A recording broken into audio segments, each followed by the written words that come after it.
ಅವಧಿಯಲ್ಲೇ ನೀವು ಕಾಂಗ್ರೆಸ್ನಲ್ಲೇ ದಲಿತ ಮುಖ್ಯಮಂತ್ರಿ ಮಾಡ್ತೀರಾ? ನೀವು ಮಾಡಲಿಲ್ಲ ಅಂದ್ರೆ 2028ಕ್ಕೆ ನಮ್ಮ ಯಾವುದೇ ಬೀದಿಗೂ ಬರಂಗಿಲ್ಲ. ಅವರು ನಮ್ಮ ಓಟ್ಗಳನ್ನ ಯಾವುದೇ ಕಾರಣಕ್ಕೂ ಕೊಡಲ್ಲ ಅಂತ ನಾವು ತೀರ್ಮಾನ ಮಾಡಿದ್ದೇವೆ. ಇನ್ನು ನಮ್ಮ ಪರಮೇಶ್ವರ್ ಇದ್ದಾರೆ, ಸ್ವಾಮಿಗಳೇ ಕೇಳಿ. ಅಜ್ಜಿ ಪರಮೇಶ್ ಅವರು ಹುಡ್ತಾನೆ ಚಿನ್ನ ಸ್ಪೂನ್ ಇಟ್ಕೊಂಡು ಬೆಳೆದವರು. ಒಂದು ಸಣ್ಣ ಪೇದೆ ಟ್ರಾನ್ಸ್ಫರ್ ಮಾಡೋಕ್ಕೆ ಅವರಿಗೆ ಅಧಿಕಾರ ಇಲ್ದಿರೋ ಥರ ಅವರು ಕೆಲಸ ಮಾಡಿದರು.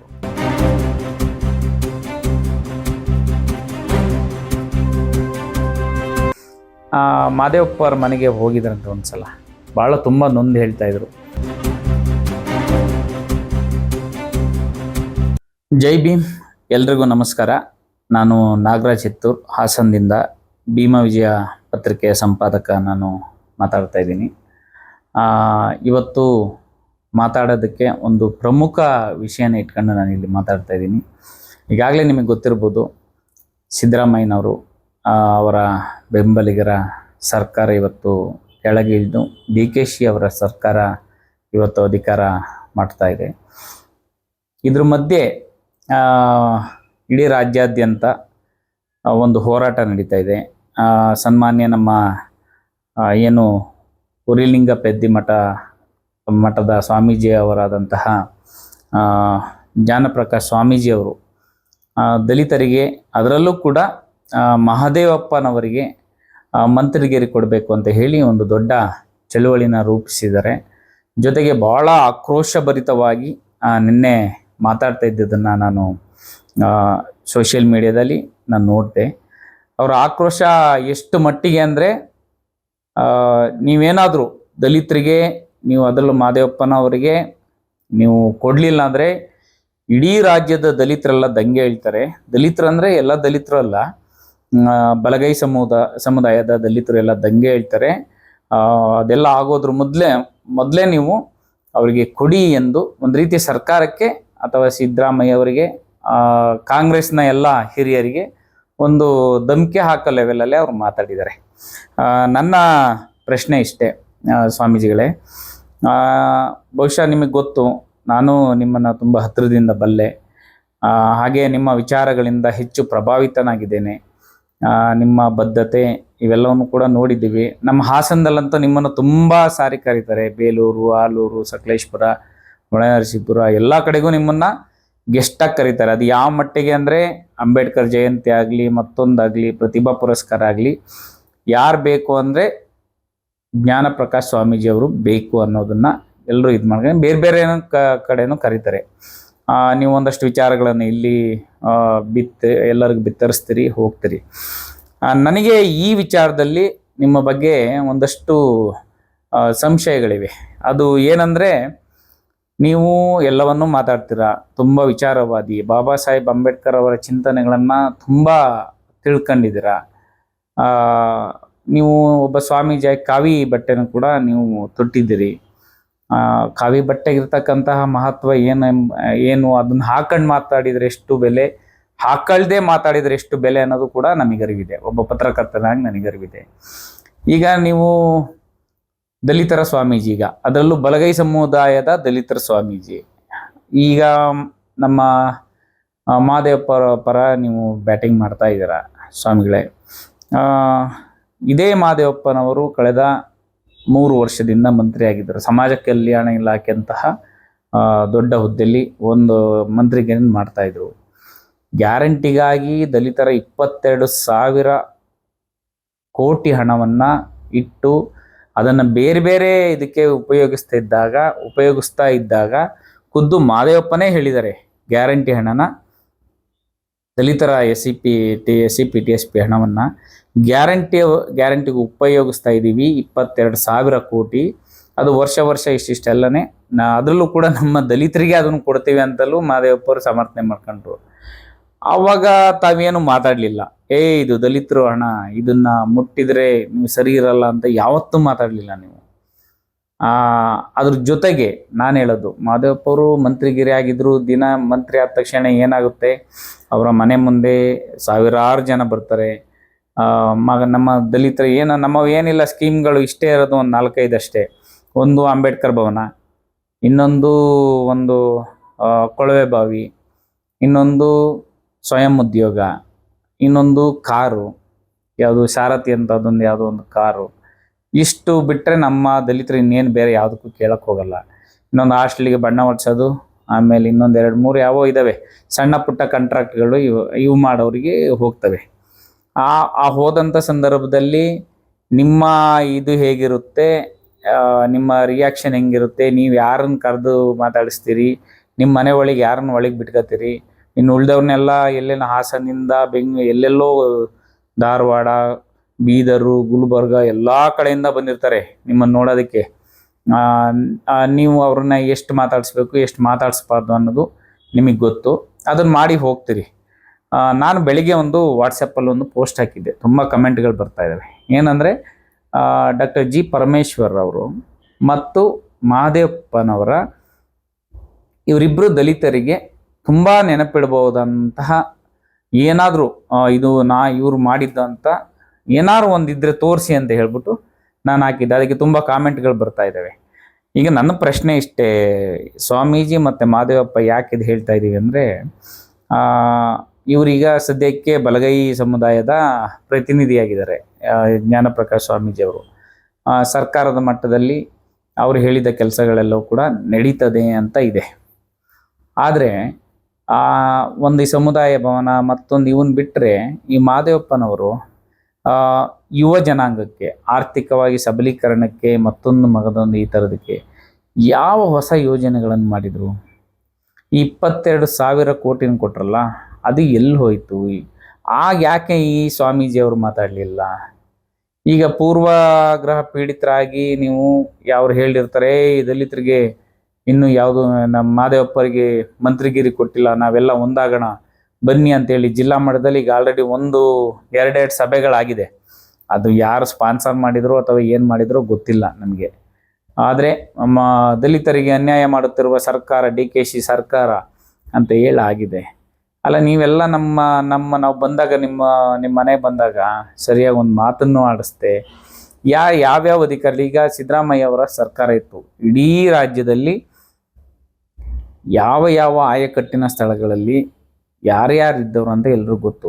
ಸಿದ್ದರಾಮಯ್ಯ ಸರ್ಕಾರದಲ್ಲಿ ಒಬ್ಬ ಪೊಲೀಸ್ ಪೇದೆಯಿಂದ ಹಿಡಿದು ಆಯಕಟ್ಟಿನ ಪ್ರಮುಖ ಎಲ್ಲ ಸ್ಥಳಗಳಲ್ಲೂ ಕೂಡ ಕುರುಬ ಸಮುದಾಯದವರಿಗೆ ಆದ್ಯತೆ ಕೊಟ್ಟರು. ಒಬ್ಬ ಪೊಲೀಸ್ ಪೇದೆ ತಾನು ಸಿದ್ದರಾಮಯ್ಯನವರ ಜಾತಿಯವರು ಅಂತ ಹೇಳ್ಕೊಂಡು ಎಲ್ಲ ರೀತಿಯ ಇದನ್ನು ಅಂದರೆ ಅಷ್ಟೊಂದು ಪ್ರಭಾವಿತವಾಗಿ ಬೆಳ್ಕೊಂಡ. ಆದರೆ ನೀವು ಮಾಡಿದ್ದೇನು? ಇನ್ನು ನಮ್ಮ ಪರಮೇಶ್ವರ್ ಇದ್ದಾರೆ, ಸ್ವಾಮಿಗಳೇ ಕೇಳಿ, ಅಜ್ಜಿ ಪರಮೇಶ್ವರು ಹುಡ್ತಾನೆ ಚಿನ್ನ ಸ್ಪೂನ್ ಇಟ್ಕೊಂಡು ಬೆಳೆದವರು. ಆ ಮನುಷ್ಯ ಗೃಹ ಸಚಿವರಾಗಿದ್ದರು. ಒಂದು ಸಣ್ಣ ಪೇದೆ ಟ್ರಾನ್ಸ್ಫರ್ ಮಾಡೋಕ್ಕೆ ಅವರಿಗೆ ಅಧಿಕಾರ ಇಲ್ದಿರೋ ಥರ ಅವರು ಕೆಲಸ ಮಾಡಿದರು. ಕಾರಣ ಏನು? ಯಾವ IAS IPS ಅಧಿಕಾರಿಗಳು IPS ಅಧಿಕಾರಿಗಳು ಯಾವ್ಯಾವ ಹುದ್ದೆಲಿದ್ರು? ನನಗೆ ಹಿಂಗೆ ಒಬ್ಬರು ಲೇಡಿ DC ಅವರು, ನಮ್ಮ ಸಮುದಾಯದ DC ಅವರು ಹೇಳ್ತಾ ಇದ್ರು, ಪಾಪ ಅವರು ಮಹದೇವಪ್ಪರಿಗೆ ಯಾವ್ದು ಆಗಿತ್ತು DC ಇದು ಮುಗ್ದು ಒಂದು ಕಡೆ ಕೆಲಸ ಮಾಡ್ತಿದ್ರು, ತುಂಬ ಅತ್ಯುತ್ತಮವಾದ ಕೆಲಸಗಾರರು, ಮುಂದೇನು ಟ್ರಾನ್ಸ್ಫರ್ ಆಗಿದೆ, ಏನು ಮಾಡೋಣ ಅಂತ ಹೇಳ್ಬಿಟ್ಟು ಪಾಪ ಮಹದೇವಪ್ಪರು ಅಲ್ಲಿ ಬೇರೆ ಎಲ್ಲ ಕುತ್ಕೊಂಡು ಮಾತಾಡ್ತಿದ್ರಂತೆ. ದಲಿತ ಮುಖಂಡರು ಕೂಡ ಅಲ್ಲಿದ್ರಂತೆ. ಅಲ್ಲಿ ಇವ್ರನ್ನ ನೋಡಿಬಿಟ್ಟು ಏನಮ್ಮ ಚೆನ್ನಾಗಿದೆ ಏನಮ್ಮ ಅಂತ ಅಂದಿದ್ದು ಬಿಟ್ಟರೆ, ಕೊನೆ ಪಕ್ಷ ಕುತ್ಗ ಅವರಿದ್ರಿ ಯಾರ್ಯಾರೋ ಇರ್ತಾರೆ, ಒಬ್ಬ DC ಹೆಣ್ಮಗಳು ಹೋಗಿರ್ತಾರೆ, IAS ಇದ್ದವರು, ಕುಳಿತುಕೋ ಅಂತಲೂ ಹೇಳಿನಿಲ್ಲಂತೆ, ಅಥವಾ ಒಳಗೆ ಹೋಗಿ ಮಾತಾಡ್ಸು ಯಾರಿದ್ದಾರೆ ಅಂತಲೂ ಹೇಳಿನಿಲ್ವಂತೆ. ಅವರು ಎಷ್ಟು ನೊಂದ್ಕೊಂಡು ಇದು ಮಾಡಿದ್ರು ಅಂದರೆ ನಿಜವಾಗ್ಲೂ ಬೇಜಾರಾಗುತ್ತೆ ನಮಗೆ. ಹೀಗೆ ನಮ್ಮ ಅಧಿಕಾರಿಗಳನ್ನು ಅವರಿಗೆಲ್ಲ ಒಂದು ದೊಡ್ಡ ಹುದ್ದೆ ಕೊಡ್ಬೋದಿತ್ತು ನೀವು ಮನಸ್ಸು ಮಾಡಿದರೆ. ಬೇರೆದಕ್ಕೆಲ್ಲ IAS IPS KS ಆಫೀಸರ್ಸ್ ಎಲ್ಲ ಇರ್ತಾರೆ. ನೀವು ಮಂತ್ರಿ ಆದ ತಕ್ಷಣ ನೀವೆಲ್ಲ ಹೆಂಗಾಡಕ್ಕೆ ಶುರು ಮಾಡ್ತೀರ ಅಂದರೆ, ನಿಮ್ಮ ಹಿಂದೆ ಜನ ಬರ್ತಾ ಇರ್ಬೇಕಷ್ಟೇ ಬ್ಲೈಂಡಾಗಿ.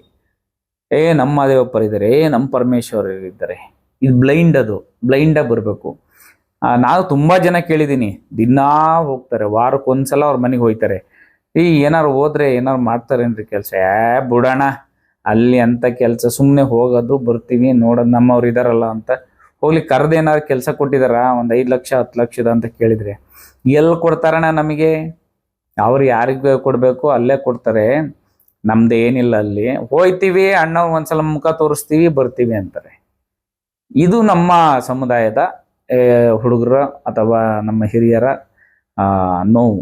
ಏನೊಂದು ಫೋನ್ ಮಾಡ್ತಾರೆ, ಅಲ್ಲಿ ಫೋನ್ ಮಾಡಿ ಮತ್ತೇನು ಅದೇನಾದ್ರು ಮಾಡಿ ಅಂತ ಹೇಳ್ತಾರೆ, ಮತ್ತಾಮೇಲೆ ಅವನಿಗೆ ಯಾಕೆ ಮಾಡಕ್ಕೆ ಹೋಗ್ತೀಯಾ ಸುಮ್ಮನಿರು ಅಂತ ಹೇಳಿರ್ತಾರಂತೆ. ಈ ಥರ ಅಧಿಕಾರ ಇಲ್ಲದೆ ಇರಾಗ ನಿಮಗೆ ಎಲ್ಲ ಸಮುದಾಯ ಜ್ಞಾಪಕ ಆಗುತ್ತೆ. ದಲಿತ ಸಮುದಾಯ, ಓ ಇವರ ಅಂತ ನಾಟಕ ಹುಡುಗ ಒಂದಷ್ಟು ಇಂಗ್ಲೀಷ್ ಎಲ್ಲ ಚೆನ್ನಾಗಿ ಬರುತ್ತೆ. ಆದರೆ ಅಧಿಕಾರ ಇಳಿದ ತಕ್ಷಣ ಅಧಿಕಾರ ಬಂದ ತಕ್ಷಣ ನಿಮಗೆ ಯಾರು ಜ್ಞಾಪಕ ಆಗಲ್ಲ. ಎಲ್ಲರೂ ಬೇರೆಯವ್ರು. ತುಂಬ ಬೇರೆಯವರಿಗೆ ನಮ್ಮವ್ರ ಹತ್ರ ಕೆಲಸ ಮಾಡಿಸ್ಕೊಳ್ಳೋದು ಎಷ್ಟು ಈಸಿ ಅಂದರೆ ಹೋಗಿ ಕೂತ್ರೆ ಕೆಲಸ ಮಾಡ್ತಾರೆ. ಏನೇನು ಅವ್ರವ್ರದ್ದು ಏನೇನೋ ಇರುತ್ತೆ. ನಮ್ಮ ಮೊದಲೇ ಲಂಚ ಕೊಡೋಕ್ಕೂ ದುಡ್ಡಿರಲ್ಲ, ಮೊದಲೇ ಕೊಡೋದಕ್ಕೆ ಕೆಲಸ ತರಕ್ಕೆ, ಹಣಕಾಸಿನ ಸಮಸ್ಯೆ. ಹಂಗಾಗಿ ಅವೆಲ್ಲ ತುಂಡು ಗುತ್ತಿಗೆನೋ ಎಂಥ 1 ಲಕ್ಷ 2 ಲಕ್ಷ ಅಣ್ಣ ಒಂದು ಮಾತು ಹೇಳಿ ಅಣ್ಣ ಅಲ್ಲಿ ಅವರಿಗೆ ನಂಗೆ ಕೊಡಕ್ಕೆ ಹೇಳಿ ಅಣ್ಣ, ಗಾರೆದು ನಂಗೆ ಕೊಡಕ್ಕೆ ಹೇಳಿ, ಮಳ್ಳಿನ ನಮ್ಗೆ ಕೊಡಕ್ಕೆ ಹೇಳಿ ಅಂತ ಹೇಳಿ. ನಾನು ಹಾಸನಿಗೆ ಬಂದಾಗಲೇ ಒಂದ್ಸಲ ಮಾದೇವಪ್ಪ ಸರ್ಗೆ ಹೇಳಿದ್ದೆ, ಸರ್ ನೀವು ಅವ್ರೊಂದ್ಸಲ ಛಲವಾದಿ ಸಂಘಟನೆ ಗಟ್ಟಿ ಮಾಡ್ತೀವಿ ಅಂತ ಬಂದಿದ್ರು.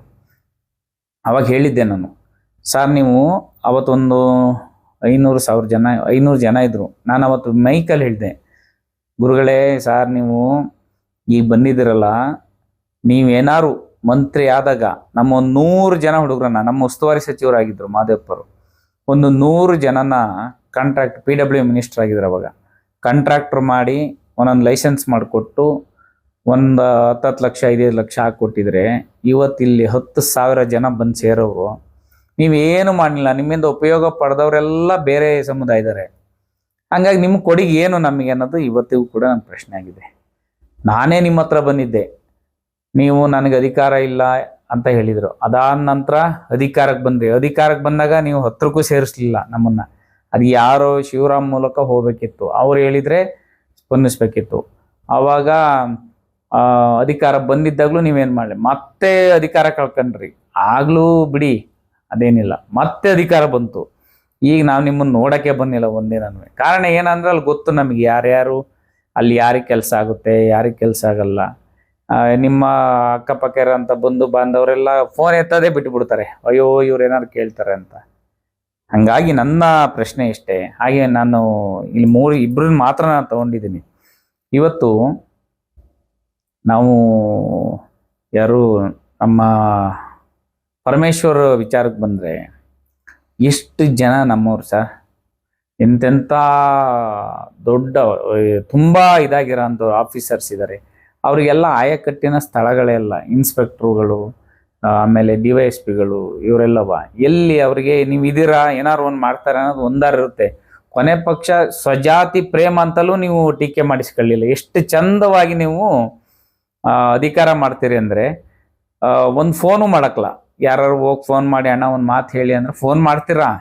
ಮಾಡಲ್ಲ ಅಂತ ಏನಿಲ್ಲ. ತಗೊಳಪ್ಪ ಅವ್ರು ಯಾರು ನೋಡು SP ಅಂತೇಳಿ ಮುಗೀತು ಅಷ್ಟೇ, ಕ್ಲೋಸು. ಮತ್ತೇನು ಮಾಡ್ತೀರಾ?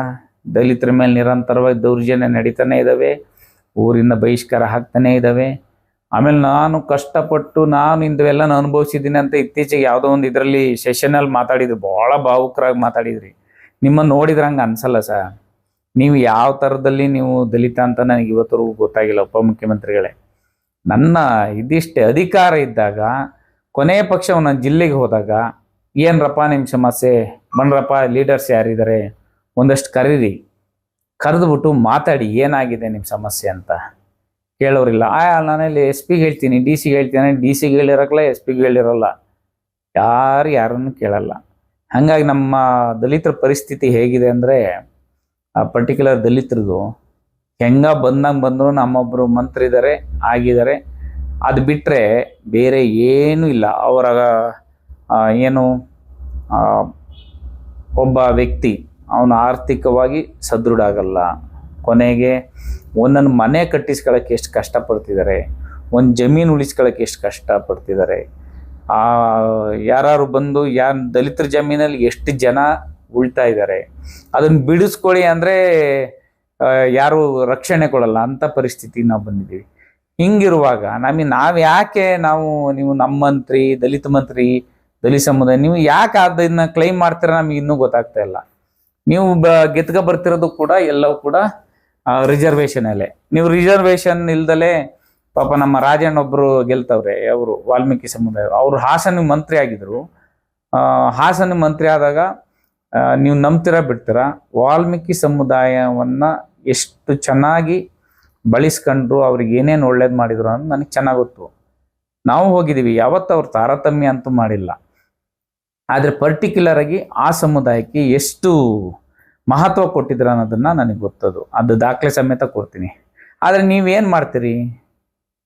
ನೀವೊಂದು 2 ಜನ ಇದ್ದೀರಾ ಮಂತ್ರಿಗಳು ನಮಗೆ ನೋಡೋದಕ್ಕೆ. ಇನ್ನು ಪ್ರಿಯಾಂಕಾ ಖರ್ಗೆ ಅವ್ರು ಬಿಡಿ, ಅವ್ರದ್ದು IT-BT ಆ್ಯಂಡ್ ಗೃಹ ಸಚಿವರಾಗಿದ್ದಾರೆ. ಅವ್ರದ್ದೇ ಬೇರೆ ಥರದ್ದೇ ರಾಜಕಾರಣ. ಅವರ ತಂದೆ ದೊಡ್ಡ ಇವರು, ಅವ್ರು ಡೆಲ್ಲಿಲಿ ಇರ್ತಾರೆ. ನಾವು ಅವ್ರಿಗೆ ಈ ವಿಚಾರ ಎಲ್ಲ ಮಾತಾಡೋಕ್ಕಾಗಲ್ಲ. ಯಾಕೆಂದರೆ ಮಾದೇವಪ್ಪರು ಚಳವಳಿಯಿಂದ ಬಂದವರು, DSS ಅಲ್ಲಿ ಇದ್ದವರು ಅಂತವರು. ಹಾಗೆ ಪರಮೇಶ್ವರು ಹಿಂದೆಯಿಂದನೂ ಕೂಡ ಅವ್ರ ಬಗ್ಗೆ ಒಂದು ದೊಡ್ಡ ಗೌರವ ಇದೆ. ಅವ್ರದ್ದೇ ಆದಂಥ ಕಾಲೇಜು ದೊಡ್ಡ ಇದು, ಅವರ ತಂದೆ ಅವರು ಇವರು ಫಾರಿನಲ್ಲಿ ಇಲ್ಲೆಲ್ಲ ಮೊನ್ನೆ ಒಂದಿಷ್ಟು ಓದಿದ್ರು. ಅವ್ರ ಕ್ಲಾಸ್ಮೇಟ್ಸ್ಗಳೆಲ್ಲ ಇದ್ದಾರೆ ಒಂದಷ್ಟು ಜನ. ಮಾದೇವಪ್ಪರ ಹತ್ರ ಅಲ್ಲ, ಇದು ಪರಮೇಶ್ವರ ಹತ್ರ ಅವ್ರ ಕ್ಲಾಸ್ಮೇಟ್ಸ್ಗಳೆಲ್ಲ ಈ ಕಡೆ ಭಾಗದ ಬೇರೆ ಇತರೆ ವರ್ಗದ ಜನರು ಆರಾಮಾಗಿ ಹೋಗಿ ಮಾತಾಡಿ ಬರ್ತಾರೆ. ಆದರೆ ನಮ್ಮ ದಲಿತರು ಮಾದೇವಪ್ಪ ಇವ್ರನ್ನ ಪರಮೇಶ್ವರನ್ನ ಮಾತಾಡಿಸ್ಬೇಕು ಅಂದರೆ ಅದೆಷ್ಟು ಕಷ್ಟ ಅಂತ ಗೊತ್ತು ನಮಗೆ. ಹಾಗಾಗಿ ನೀವು ದಲಿತ ಮಂತ್ರಿ ಅನ್ನೋ ಕ್ಲೈಮನ್ನು ಮಾಡೋದನ್ನ ಫಸ್ಟ್ ಬಿಡಬೇಕು. ಹಾಗೆ ನಮ್ಮ ಜ್ಞಾನಪ್ರಕಾಶ್ ಸ್ವಾಮೀಜಿ ಇದ್ದಾರಲ್ಲ ಸರ್, ನೀವು ದಲಿತರ ಪರವಾಗಿ ತುಂಬ ಕೆಲಸ ಮಾಡಿದ್ದೀರಾ, ಹೇಳ್ತೀರಾ, ಒಂದು ಮಾತಾ ಎಲ್ಲ ಹೇಳ್ತೀರಾ. ಆದರೆ ಬ್ಲೈಂಡಾಗಿ ಹೇಳ್ಬೇಡಿ ಸ್ವಾಮಿ. ಅವ್ರು ಮಾಡದೇ ಇದ್ದಾಗ ಅವ್ರನ್ನು ಟೀಕೆ ಮಾಡಿ ನೀವು. ಮಾದೇವಪ್ಪ ಆಗಲಿ, ಪರಮೇಶ್ವರ ಆಗಲಿ, ಖರ್ಗೆ ಆಗಲಿ, ಎಲ್ಲರಿಗೂ ಈಗ ಇರೋರು ಬಲಗೈ ಸಮುದಾಯಕ್ಕೆ ನೀವೊಬ್ಬರು ಸ್ವಾಮೀಜಿ ಅಂತ ಇದ್ದೀರಾ. ನಾವು ಅದನ್ನ ನಂಬೋರು ನಂಬ್ತಾರೆ, ನಮ್ಮದೇ ಇದ್ದಾರೆ, ಅವರ ಇದಕ್ಕೆ ಬಿಟ್ಟಿದ್ದು. ಕೆಲವರು ಬುದ್ಧಿಸ್ಟು ಅವ್ರು ಯಾವ ಸ್ವಾಮೀಜಿ ಅಂತಾರೆ, ಇಲ್ಲ ಅವ್ರು ಬುದ್ಧಿಸ್ಟ್ ಆಗಲಿ ಅಂತಾರೆ. ಈ ಥರದ್ದೆಲ್ಲ ಇರುತ್ತೆ. ನನ್ನ ಪ್ರಶ್ನೆ ಇಷ್ಟೇ, ನೀವು ಅಷ್ಟು ದಲಿತರೆಲ್ಲ ಕ್ರಾಂತಿ ಮಾಡಾಕ್ತೀವಿ ಕೊಡದೆ ಹೋದ್ರೆ ಮಾದೇವಪ್ಪಗೆ ಅಂತ ಹೇಳ್ಬಿಟ್ಟು ನೀವು ಈ ಥರ ಮಾಡೋದು ಎಷ್ಟು ಸರಿ? ಆಯಿತಾ? ಇನ್ನೊಂದು ಹೇಳಲೇಬೇಕು, ಈ ನಮ್ಮ ಜಿಲ್ಲೆಯಲ್ಲೆಲ್ಲ ಈಗ ಪ್ರತಿಭಟನೆ ಮಾಡ್ತಾ ಇದ್ದಾರೆ. ಜಿಲ್ಲೆಗಳಲ್ಲಿ ಆಯಾ ಇದರಲ್ಲಿ ಮಾದೇವಪ್ಪರಿಗೆ ಮಂತ್ರಿ ಕೊಡಿ ಅಂತ ಹೇಳ್ಬಿಟ್ಟು ಎಲ್ಲ ಕಡೆ ಪ್ರತಿಭಟನೆ ನಡೀತಿದೆ. ಇಡೀ ರಾಜ್ಯದಲ್ಲಿ ಬಲಗೈ ಸಮುದಾಯದ ಜನಸಂಖ್ಯೆ ಎಷ್ಟು ಅಂತ ಗೊತ್ತು. ಪ್ರತಿಭಟನೆ ಮಾಡಿ ಮಂತ್ರಿ ಪಡೆಯುವಂತಹ ದರ್ದು ನಮಗಿನ್ನೂ ಇದೆಯಾ? ಅಂಬೇಡ್ಕರ್ ಕೊಟ್ರ ಎಲ್ಲನೂ ಹೇಳ್ತೀರಪ್ಪ ನೀವು. ನಿಮ್ಮ ಶಕ್ತಿ ಸಾಮರ್ಥ್ಯದಿಂದ ನೀವು ಆಗಬೇಕು ಮಾದೇವಪ್ಪರೇ. ಆದರೆ ನಾವೆಲ್ಲ ಬಂದು ಎದ್ದು ಕೂತ್ಕೊಂಡು CM ಮುಂದೆ ಮನೆ ಮಾಡೋದಕ್ಕೆ, ಮನೆ ಹತ್ರ ಕೂತ್ಕೊಂಡು ದೊಡ್ಡ ಗಲಾಟೆ ಮಾಡೋದಕ್ಕೆ ಅಥವಾ ಇದಕ್ಕೆ ನಿಮ್ಗೆ ಕೊಡಲೇಬೇಕು ಅಂತ ಪಟ್ಟೆ ಉಪವಾಸ ಕೂತ್ಕೊಳ್ಳೋಕ್ಕೆ ನೀವು ಏನು ಮಾಡಿದಿರಿ? ಸಾಮೂಹಿಕವಾಗಿ ಹೇಳಿ. ಒಂದು ದೊಡ್ಡ ಮಟ್ಟದಲ್ಲಿ ದಲಿತ ಸಮುದಾಯಕ್ಕೆ ಏನು ಮಾಡಿದಿರಾ? ಆ ಕಾಲಕ್ಕೆ ದಿವಂಗತ ಬಸವಲಿಂಗಪ್ಪನವರು ಏನೇನು ಕ್ರಾಂತಿಕಾರಿ ಬೆಳವಣಿಗೆ ಮಾಡಿದ್ರು ಎಲ್ಲರಿಗೂ ಗೊತ್ತು. ನನಗೆ ಇದು ಬೇಡ ಅಂತೇಳಿ ರಾಜೀನಾಮೆನ ಎಸೆದು ಬಂದವರು ಅವರು. ನೀವು ಅದನ್ನು ಮಾಡಬೇಕು. ನನ್ನ ಹಿಂದೆ ಇಷ್ಟು ದೊಡ್ಡ ಸಮುದಾಯ ಇದೆ, ನನಗೆ ಬೇಡ ದರ್ದಿಲ್ಲ. ನೀವು ಸಿದ್ದರಾಮಯ್ಯನೇ ಹೇಳವ್ರೆ, ಮಾದೇವಪ್ಪ ಏನೇನೋ ಮಾಧ್ಯಮಗಳಲ್ಲಿ ಬಿತ್ತರ ಆಗ್ತೈತೆ. ಆಯ್ತು, ಈಗ ನಮಗೆ ದಲಿತರಿಗೆ ಪೊಲಿಟಿಕಲಿ ಹೈಕಮಾಂಡ್ ಅಂತ ಯಾರಿದ್ದಾರೆ? ಅವ್ರ ಮಾತು ಕೇಳಂತಾರನ? ನೀವು ಹೋಗಿ ಅವ್ರ ಮನೇಲೇ ಜೀತ ಮಾಡಿದಾರೆ, ಅದಕ್ಕೆ ಯಾಕೆ ಈ ಮಂತ್ರಿಗಿರಿ ಪಡ್ಕೋಬೇಕು ಅಥವಾ ಇವೆಲ್ಲ ಮಾಡಬೇಕು? ನಮ್ಮ ಪ್ರಶ್ನೆ ಇಷ್ಟೇ. ಯಾಕೆಂದರೆ ಇದು ದಲಿತ ಮಂತ್ರಿ ಇದು ಕೂಗು ಮತ್ತೆ ಬಂದೈತೆ. ದಲಿತ CM ಆಗೋಯ್ತು. ದಲಿತ CM ಇಡೀ ಜನ್ಮದಲ್ಲಿ ಆಗಲ್ಲ, ಇಲ್ಲಿ ನಾವೆಲ್ಲ ಇರೋವರೆಗೂ ಆಗಲ್ಲ, ಅದು ನನಗೆ ಗೊತ್ತು. ಆದರೆ ಈ ಮಂತ್ರಿ ಪದವಿ ಕೇಳೋಕ್ಕೆ ಇಡೀ ರಾಜ್ಯದ ದಲಿತರೆಲ್ಲ ಒಗ್ಗಟ್ಟಾಗಿ ನಾನು ಕರ್ಕೊಂಡು ಹೋಗ್ತೀನಿ, ನಾನು ಮಾಡ್ತೀನಿ ಅಂತ ಈ ಜ್ಞಾನಪ್ರಕಾಶ್ ಸ್ವಾಮೀಜಿ ಒಬ್ಬರು ಹೊರಟವ್ರೆ. ದೇವ್ರೆ, ಸ್ವಾಮೀಜಿಗಳೇ ದಯಮಾಡಿ ನೀವು ಅದಕ್ಕೆ ಯಾಕೆ ಹೋಗ್ತಾ ಇದ್ದೀರಾ, ಏನು ಇದ್ರ ಉದ್ದೇಶ ಏನು, ದಯಮಾಡಿ ನೀವು ಹೇಳಬೇಕು. ನಾನು ಇದನ್ನು ಹೋಗಬಾರ್ದು ಅಂತಲ್ಲ, ಏನಾದ್ರು ತೋರಿಸ್ಬೇಕಲ್ವಾ ನಮಗೇನು ಮಾಡಿದ್ದೀವಿ ಅಂತ. ಅದನ್ನು ನಾನು ನಿಮಗೆ ಪ್ರಶ್ನೆ ಮಾಡ್ತಾ ಇದ್ದೀನಿ. ಹಾಗೆ ಮಾದೇವಪ್ಪರೇ, ನಿಮಗೆ ನಿಮ್ಮದೇ ಆದಂಥ ದೊಡ್ಡ ರಾಜಕೀಯ ಇತಿಹಾಸ ಇದೆ. ನೀವು ಗೆದ್ದು ಮಂತ್ರಿ ಆಗಿದ್ರಿ, ನಿಮ್ಮ ಮಗನೂ ಕೂಡ ಶಾಸಕರಾಗಿದ್ದಾರೆ. ಜೊತೆಗೆ ಪರಮೇಶ್ವರ್ ಅವರು ಸಾಕು, ನೀವು ಎಷ್ಟು ಅಧಿಕಾರ ಎಷ್ಟು ಅನುಭವಿಸಿದ್ರ. ನಿಮ್ಮದೇ ಆದಂಥ ದೊಡ್ಡ ಇನ್ಸ್ಟಿಟ್ಯೂಷನ್ ಸಾಮ್ರಾಜ್ಯ ಇದೆ. ಆ ಸಾಮ್ರಾಜ್ಯದಲ್ಲಿ ಯಾರು ಒಂದು 5-10 ಮಕ್ಕಳಿಗೆ ನಮ್ಮವರಿಗೆ ಉಚಿತ ಸೀಟ್ ಕೊಡಿ, ಅದಕ್ಕಿಂತ ದೊಡ್ಡ ಕೆಲಸ ಮತ್ತೊಂದಿಲ್ಲ. ಯಾರಾದರೂ ದೊಡ್ಡ ದೊಡ್ಡ ಎಂಟರ್ಪ್ರೈನರು ಅವ್ರಿಗೆಲ್ಲರಿಗೂ ಒಳ್ಳೆ ಇದನ್ನು ಹೆಲ್ಪ್ ಮಾಡಿ. ಅದು ಬಿಟ್ಟು ನೀವು ಸಿಕ್ಕಿದಿಷ್ಟೇ ಸಾಕು ನಮಗೆ, ಇಲ್ಲ ನೀವು ತಾಕತ್ತಿದ್ರೆ ಅವತ್ತೇ ನೀವು ಮುಖ್ಯಮಂತ್ರಿ ಆಗಬೇಕಿತ್ತು, ಎಲ್ಲರೂ ಇದ್ರು, ಆದರೆ ನಿಮಗೆ ಬೇಕಾಗಿಲ್ಲ, ನೀವೆಲ್ಲ ಹೊಟ್ಟೆ ತುಂಬಿದವ್ರು ಸ್ವಾಮಿ, ಆಯಿತಾ. ಈ ಕಡೆ ನಮ್ಮ ಜನಗಳು ಹೆಂಗೆ ಅಂದರೆ, ಈ ಕಡೆ ಅಲ್ಲೂ ಇಲ್ಲ ಇಲ್ಲೂ ಇಲ್ಲ, ಬೇರೆ ಮನೆಗೆ ಹೋಗಿ ಜೀತ ಮಾಡೋಂಗಿಲ್ಲ, ನಮ್ಮ ಮನೇಲಿ ಊಟ ಹಾಕಲ್ಲ, ದಿನಾ ಮಾದೇವಪ್ಪ ಅಂತ ಹೋಗಿ ಓಡಿ ಬರಬೇಕು. ಅಲ್ಲಿ ಹೋದ್ರೆ ಏನೈತೆ ಅಲ್ಲಿ? ಒಂದು ಸಣ್ಣ, ಇನ್ನು ಪರಮೇಶ್ವರಿಗೆ ಒಂದು ಸಣ್ಣ ಪೇದೆನೂ ಟ್ರಾನ್ಸ್ಫರ್ ಮಾಡೋ ಪವರ್ ಇರಲಿಲ್ಲ, ಆಯಿತಾ. ಇದನ್ನು ಯಾಕೆ ಭಾಳ ವಿಷಾದದಿಂದ ಹೇಳ್ತಿದ್ದೀನಿ ಅಂದರೆ, ಈ ರಾಜ್ಯದಲ್ಲಿ ಒಕ್ಕಲಿಗರ ಈಗ ಒಂದು ಇದು ಬಂದಿದೆ ಸರ್ಕಾರ, ಅದನ್ನು ನಾವು ನೋಡ್ತಾ ಇದ್ವಿ. ಕುರುಬ್ರು ಸರ್ಕಾರವನ್ನು ನೋಡಿದ್ವಿ. ಯಾರ್ಯಾರ್ದು ಎಲ್ಲಿ ಈ ದಲಿತ ಹಿಂದ ಅಂತ ಇಟ್ಕೊಂಡು ಏನೇನು ಮಾಡಿದ್ರು ಎಲ್ಲ ನೋಡಿದ್ವಿ. ಮಹದೇವಪ್ಪರು, ಇವರು ನಮ್ಮ ಸತೀಶ್ ಜಾರಕಿಹೊಳಿ ಅವ್ರು ಬಿಡಿ, ಅವರು ಅವ್ರದ್ದು ಪ್ರದೇಶದಲ್ಲಿ ಅವ್ರದ್ದೇ ಆದಂಥ ಹವಾ ಇಟ್ಕೊಂಡಿದ್ದಾರೆ. ಅವ್ರು ಯಾರಿಗೂ ನಂಬ್ಕೊಂಡಿಲ್ಲ, ಅವ್ರದ್ದು ಬೇಕಾದಷ್ಟು ದುಡ್ಡಿದೆ. ಯಾರಿಗಾರು ಹೆಲ್ಪ್ ಮಾಡಬೇಕು ಅಂದರೆ ಮಾಡೇ ಮಾಡ್ತಾರೆ, ಗುರುತಿಸ್ತಾರೆ ಆ ಸಮುದಾಯದವರಿಗೆ. ಆದರೆ ನೀವು ಯಾರನ್ನು ಗುರುತಿಸೋದು ಇಲ್ಲ. ನಿಮಗೆ ಒಂಥರ ಏನು ದಲಿತರು ಅಂದರೆ ಒಂದು ಓಟ್ ಹಾಕೋಕ್ಕೆ, ಆಮೇಲೆ ಅವ್ರಿಗೆ ಎಣ್ಣೆ ಕೊಟ್ಟರೆ, ಒಂದಿಷ್ಟು ಇದು ಕೊಟ್ಟರೆ, ಏನು ಒಂದು 300 ರೂಪಾಯಿ 500 ರೂಪಾಯಿ ಕೊಟ್ಟರೆ ಮುಗೀತು ಅಂತ ಅನ್ಕೊಂಬಿಟ್ಟಿದ್ದೀರ. ದಯಮಾಡಿ ಇನ್ನಾದರೂ ಸಮುದಾಯದ ಬಗ್ಗೆ ನಿಜವಾದ ಕಾಳಜಿ ಇಟ್ಕೊಂಡು ಕೆಲಸ ಮಾಡಿ. ನಿಮ್ಮನ್ನು ನಂಬಿರ್ತಾರೆ, ಅದು ಬಿಟ್ಬಿಟ್ಟು ಎಲ್ಲವನ್ನೂ ಸ್ವಾರ್ಥಕ್ಕೆ ಮಾಡಬೇಡಿ. ನೀವು ಎಷ್ಟು 1000 ಕೋಟಿನಾರು ದುಡ್ಡು ಮಾಡ್ಕೊಳ್ಳಿ, ಇಲ್ಲಿ ಯಾರು ಕೇಳಲ್ಲ. ಯಾಕೆಂದರೆ ಎಲ್ಲ ಅದನ್ನೇ ಮಾಡ್ತಾ ಇರೋದು. ಮಂತ್ರಿ ಪದವಿಗೆ ಹೋಗ್ಬೇಕಂದ್ರೆ, ನೆಕ್ಸ್ಟ್ ಗೆಲ್ಲಬೇಕಂದ್ರೆ 100 ಕೋಟಿ ಖರ್ಚು ಮಾಡಲೇಬೇಕು. ಆದರೆ ನಮ್ಮ ದಲಿತರಿಗೆ ಏನು ಮಾಡ್ತಾ ಇದ್ದೀರಾ ತೋರಿಸಿ ನೀವು. ಆ ತೋರಿಸ್ದಾಗ ನಾವು ಅದನ್ನು ಇದು ಸರಿನೋ ತಪ್ಪು ಅಂತ ನಾವು ನಿರ್ಧರಿಸ್ತೀವಿ. ಏನಿಲ್ಲಲೇ ಬ್ಲೈಂಡಾಗಿ ಹೋಗಿ ನಿಮ್ಮ ಪರವಾಗಿ ಕೂತ್ಕೊಳ್ಳಿ, ಅಲ್ಲಿ ಪ್ರೊಟೆಸ್ಟ್ ಮಾಡಿ, ಇಲ್ಲಿ ಇದು ಮಾಡಿ ಅಂದರೆ ಅವೆಲ್ಲ ಒಳ್ಳೆ ಬೆಳವಣಿಗೆ ಅಲ್ಲ. ಇಷ್ಟೆಲ್ಲ ರಾಜಕೀಯ ಅನುಭವ ಇರ್ತಕ್ಕಂಥ ನಿಮಗೆ ಒಂದು ಮಂತ್ರಿ ಕೊಡೋದಕ್ಕೆ ಇಡೀ ರಾಜ್ಯದ 18 ಲಕ್ಷ ಜನನ ಬಂದ್ಬಿಟ್ಟು ಫ್ರೀಡಮ್ ಪಾರ್ಕಲ್ಲಿ ಕೂತು ಒತ್ತಾಯ ಮಾಡೋಂಥ ದರಿದ್ರ ಸ್ಥಿತಿ ನಮಗೆ ಬೇಡ. ನೀವು ಮಾಡಿ, ನೀವು ಯಾವ ಥರ ಮಾಡ್ತಿರೋ, ಹೈಕಮಾಂಡಿಗೆ ಒತ್ತಡ ಹಾಕ್ತಿರೋ, ಮತ್ತೊಂದು ಒತ್ತಡ ಹಾಕ್ತಿರೋ ಆಗಿ. ಮತ್ತು ಈ ಸ್ವಾಮಿಗಳೇ ದಯಮಾಡಿ ಬಿಡಿ ಅದನ್ನು. ಇನ್ನೊಬ್ಬರು ಪೊಲಿಟಿಷಿಯನ್ಸ್ ಹಿಂದೆ ಹೋಗಿ ನೀವು ಅವರೇನೋ ಕೂಡ ಒಂದಿಷ್ಟು ಇದಕ್ಕೋ ಅಥವಾ ಏನಕ್ಕೋ ಮಾಡ್ಕೊಂಡು ನಿಮ್ಮ ಇದನ್ನು ನೀವು ಹಾಳು ಮಾಡ್ಕೋಬೇಡಿ. ನಿಮಗೆ ಆದಂಥ ಒಂದು ದೊಡ್ಡ ಗೌರವ ಇದೆ, ನಿಮಗೆ ರಾಜಕಾರಣ ಬೇಡ. ಆಗೋಣ, ದಲಿತರು ದೌರ್ಜನ್ಯ ಆದಾಗ ಅಲ್ಲಿಗೆ ಬನ್ನಿ, ಅಲ್ಲಿ ಕೇಳಿ, ಈ ಮಂತ್ರಿ ಕೊಡಿ, ಇದು ಕೊಡಿ, ಕ್ಯಾಬಿನೆಟಲ್ಲಿ ಸ್ಥಾನ ಕೊಡಿ, ನಮ್ಮ ಇವರು ಇವೆಲ್ಲ ಬೇಡ ಸರ್. ಅವ್ರು ಮಾಡ್ಕೋತಾರೆ, ಅವ್ರು ಹೆಂಗೆ ಗೆದ್ದು ಬಂದಿರ್ತಾರೋ ಹಂಗೆ ಮಾಡ್ಕೋತಾರೆ. ದಯಮಾಡಿ ಸ್ವಾಮಿಗಳೇ, ಏನು ನೀವು ಹೇಳಿದ ತಕ್ಷಣ ಇಡೀ ಜನೆಲ್ಲ ಬಂದು, ದಲಿತರೆಲ್ಲ ನಿಮ್ಮ ಮುಂದೆ ಯಾರು ಬಂದು ದೊಡ್ಡ ಬೆಂಬಲ ಕೊಡಲ್ಲ. ಅವರು ಕೆಪಾಸಿಟಿ ಇದೆ, ಮಾಡ್ಕೋತಾರೆ.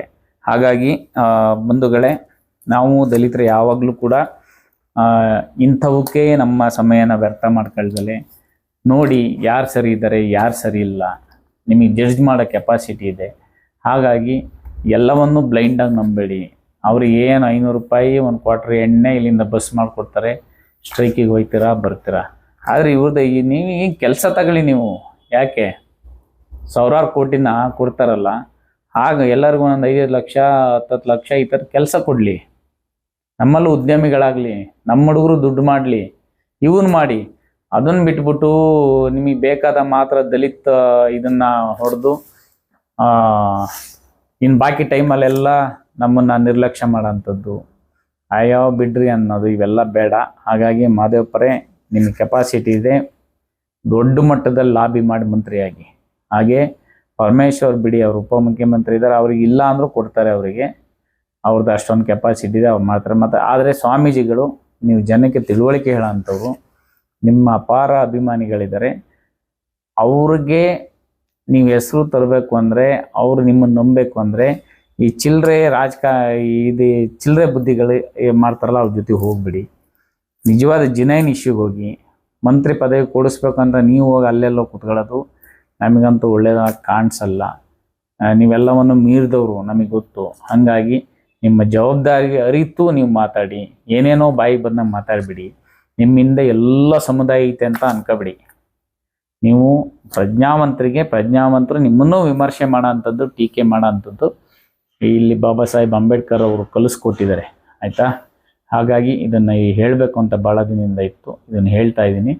ತೀರಾ ಎಲ್ಲರನ್ನೂ ದಿಕ್ ತಪ್ಪಿಸೋಕೆ ಹೋಗಬೇಡಿ, ಅಷ್ಟೇ ನನ್ನ ಇವತ್ತಿನ ಈ ವಿಡಿಯೋದು ಮುಖ್ಯಾಂಶ. ಹಾಗಾಗಿ ತಮ್ಮೆಲ್ಲರಿಗೂ ನಾನು ಮತ್ತೊಮ್ಮೆ ವಂದಿಸುತ್ತಾ, ಯೋಚಿಸಿ, ಅಂಬೇಡ್ಕರ್ ಹೇಳಿದ್ದಾರೆ ಪ್ರಶ್ನಿಸದೆ ಯಾವುದನ್ನು ಒಪ್ಕೋಬೇಡಿ ಅಂತೇಳಿ, ಬುದ್ಧ ಹೇಳಿದ್ದಾರೆ. ಹಾಗಾಗಿ ನಮ್ಮ ಹೋರಾಟ ನಿರಂತರವಾಗಿರುತ್ತೆ. 5 ವರ್ಷಕ್ಕೆ ಬರೋ ಸರ್ಕಾರಕ್ಕಾಗಿ ನಾವೆಲ್ಲ ಬದುಕ್ತಿಲ್ಲ, ನಮ್ಮವೇ ಬೇರೆ ಬೇರೆ ಇದೆ, ಒಂದು ಲಾಂಗ್ ಜರ್ನಿ ಇದೆ ಇದು. ಹಾಗಾಗಿ ಇದ್ರ ಬಗ್ಗೆ ಏನಾದ್ರು ಇದ್ರೆ ನೀವು ಕಾಮೆಂಟ್ ಮಾಡ್ಬೋದು. ಮತ್ತು ಇಲ್ಲಿ ಕೆಲವರು ಟೀಕೆ ಟಿಪ್ಪಣಿ ಎಲ್ಲ ಮಾಡ್ಬೋದು, ಅದಕ್ಕೇನು ನಾನು ತಲೆ ಕೆಡಿಸ್ಕೊಳ್ಳಲ್ಲ.